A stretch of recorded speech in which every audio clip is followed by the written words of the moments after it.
Okay, so this movie is basically Child's Play meets the Terminator. And that is not a description I expected to give a movie, but here we are. If you've seen the remake of the Chucky Child's Play movies from 2019, you'll know what I'm talking about when I say that this is very similar. So that was a horrible movie with a horrible looking Chucky doll, but you know, the franchise as a whole is really good. The original Chucky movies, and that was all about like voodoo, witchcraft, and then it went into artificial intelligence. And the theme of the movie was like, it wasn't that the artificial intelligence was bad and evil itself. It was that humans were teaching it to be that way and teaching it the values. And that was something that I found really interesting in this movie. And then we had the straight up Terminator type action, and we'll go into that a bit later.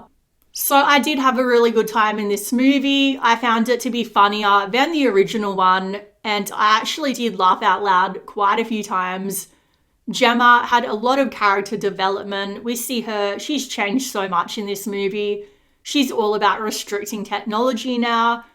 Caddy changes into a bit of a bratty teenager, but I guess she's going through that stage. So Amelia as the villain worked well. I feel like she played off M3GAN.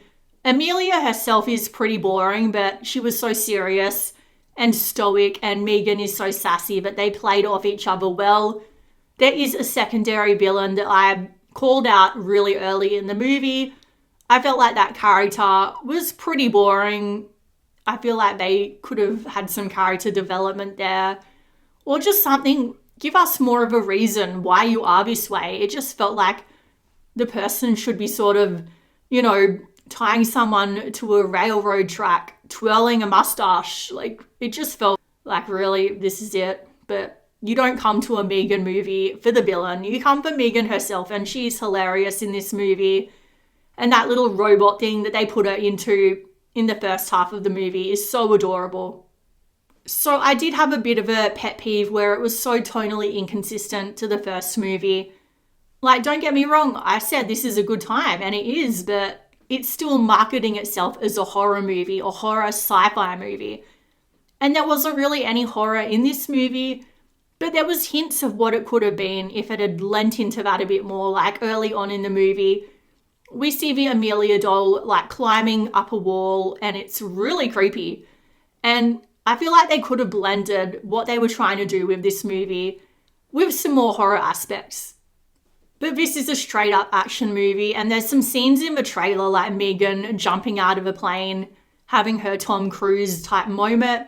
That isn't in the movie at all, but yeah, you get what you expect with this movie. Is it one you're going to really remember a year from now? No, but it's a good time. It's a good night out with friends, and it is worth seeing in the cinema. So I will give this a 7 out of 10. Let me know what you guys think of it down below. What's your favorite doll movie? Whether that's an evil robotic doll or haunted doll or whatever, let me know down below. Please like, comment, subscribe, all of that YouTube stuff, and I'll see you guys in the next video.